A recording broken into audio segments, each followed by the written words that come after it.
بسم اللہ الرحمن الرحیم۔ السلام علیکم ناظرین کرام۔ ملک میں پایا جانے والا سیاسی بحران جو 11 اپریل کو سابق وزیر اعظم عمران خان کے خلاف تحریک عدم اعتماد کے بعد پیدا ہوا، تاحال ختم ہونے کو نہیں آ رہا۔ ہر روز ایک نئی صورتحال پیدا ہوتی ہے، بحران اپنی شدت اختیار کر رہے ہیں۔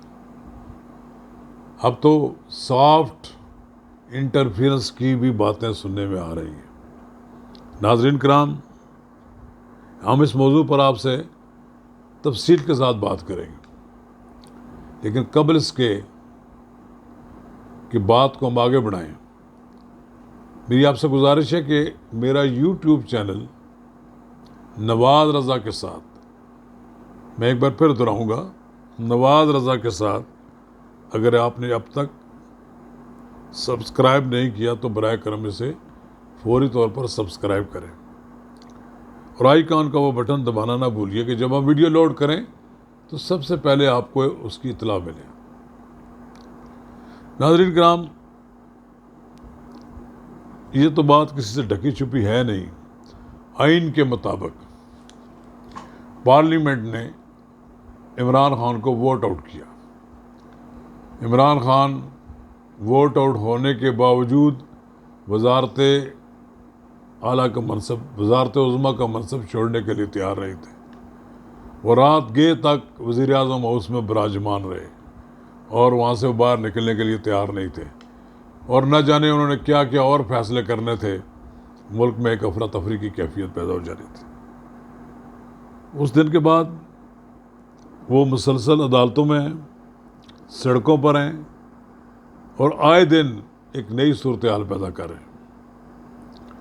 وفاق میں تو وہ ناکامی کے بعد پھر پنجاب کا جو مسئلہ پیدا ہوا وزیر اعلیٰ کا، وہ لڑائی لڑ رہے ہیں۔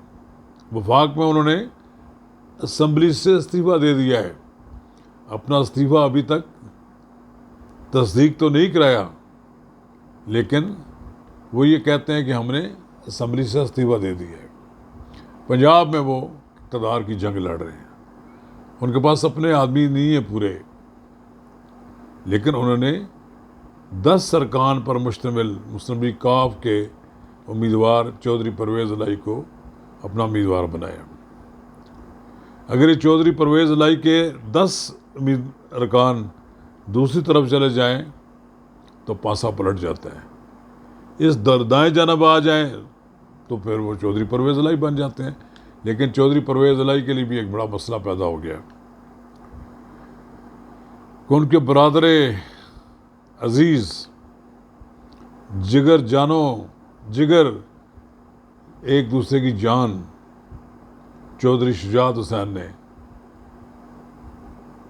اسپیکر کو یہ لکھ کر بھیج دیا اور ارکان کو بھی ہدایت کر دی کہ 10 کے 10 ارکان بشمول چودھری پرویز الہی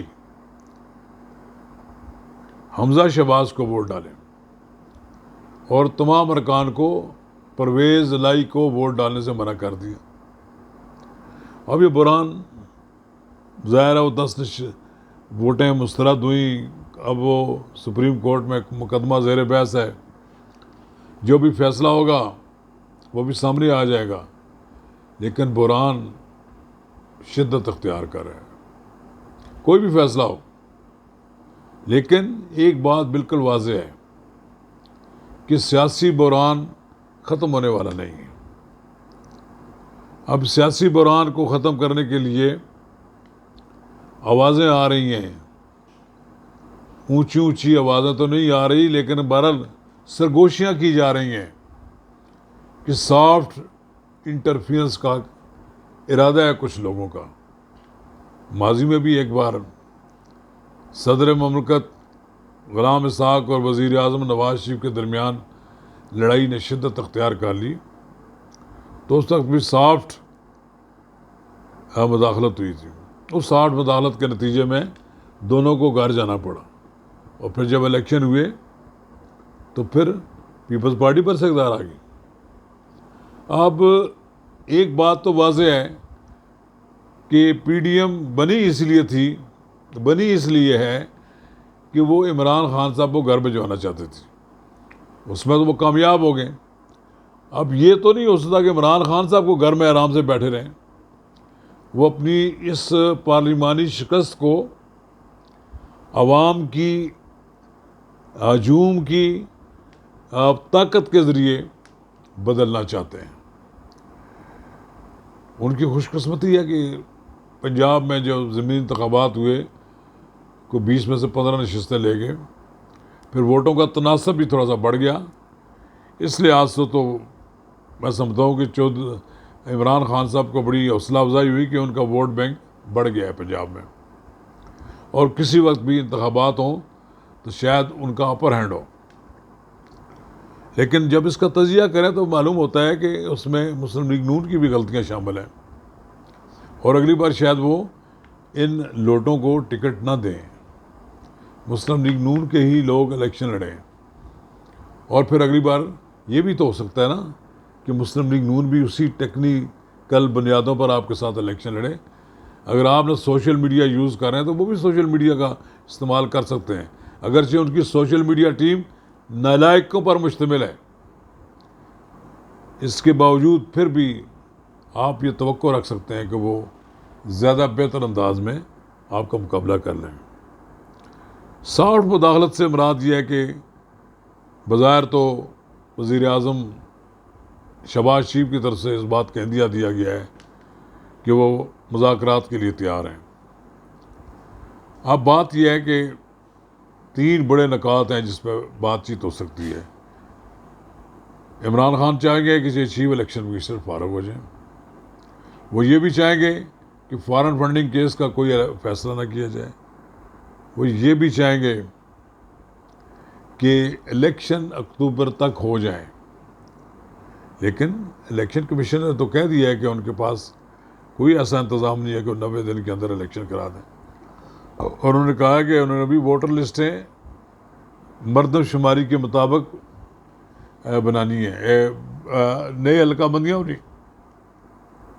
ایسے حالات میں ممکن ہے, ابھی تک تو واضح طور پر اعلان نہیں آیا کہ پی ڈی ایم بھی بیٹھنے کے لیے تیار ہوگی کہ نہیں ہوگی. مجھے لگتا نہیں ہے کہ پی ڈی ایم الیکشن کے لیے تیار ہو جائے, نہ ہی چیف الیکشن کمشنر کی نئے چیف الیکشن کمشنر کی تقرری پر تیار ہوگی. اس کے لیے کہ آئینی پروسیس ہے, اور جناب عمران خان اس آئینی پروسیس سے باہر نکل آئے ہیں. یہی وجہ ہے کہ ان کی عدم موجودگی میں الیکشن کمیشن کے 2 ارکان کی تقرری ہوئی. پھر اس کے بعد ان کی عدم موجودگی میں اب نیب کے چیئرمین کی بھی تقرری ہو گئی ہے. ابھی تک تو ان کا کوئی زیادہ ریئیکشن نہیں آیا نیب کے چیئرمین کی تقرری پر. لیکن اس طرح کی بہت سی چیزیں ہو رہے ہیں جو عمران خان چاہتے ہیں کہ کوئی ایسا چیف الیکشن کمشنر ہو جو ان کو الیکشن میں کامیابی دلوا کر ایک بار پھر وزارت عظمیٰ کے منصب پر فائز کر دے. یہ خواہش تو ان کی ہو سکتی ہے, اور خواہش کرنی بھی چاہیے انہیں کہ دوبارہ آ جائیں. اگر وہ سمجھتے ہیں اگر نواز شریف 3 بار اور بے نظیر بھٹو 2 بار ملک کی وزیر اعظم بن سکتی ہیں تو وہ کیوں نہیں بن سکتے. لیکن عمران خان صاحب کو اپنے طرز عمل تبدیل کرنا پڑے گا. ان کو اسٹیبلشمنٹ کے ساتھ پھر ایک بار ان کا اعتماد حاصل کرنا پڑے گا, جو کہ بڑا مشکل مجھے نظر آ رہا ہے کہ جو کچھ انہوں نے 4.25 سال کی جو اسٹیبلشمنٹ کی حمایت تھی, اور جس طرح اس کا انہوں نے مذاق بعد میں اڑایا جب کہ ان کے خلاف تحریک عدم اعتماد منظور ہوگی, تو انہوں نے نہ جانے انہوں نے نیوٹرلز کو کیا کچھ کہا. ان کو نیوٹرل کا لفظ بھی پسند نہیں ہے. پھر کبھی کہتے ہیں نیوٹرلز ہو جائیں, پھر کہتے ہیں نیوٹرلز ہونا یہ نہیں چاہیے. بہرحال عمران خان ایک ہاری ہوئی جنگ کسی نہ کسی طرح جیتنا چاہتے ہیں. یہ سافٹ مداخلت کسی صورت میں بھی پی ڈی ایم اس صورت میں قبول نہیں کرے گی جس میں ایک بار پھر عمران خان کو برس اقتدار لانے کی کوشش کی جا رہی ہے. میں یہ سمجھتا ہوں کہ آنے والے دنوں میں بڑی واضح پوزیشن اختیار کرے گی P D M. Supreme court کا فیصلہ سامنے آنے دیں, آپ دیکھیں گے کہ پی ڈی ایم پھر وہی ہوگی جو آپ کو 2-4 ماہ پہلے والی تھی, اگریسو جا رہے, اور وہ کمپرومائز نہیں کرے گی.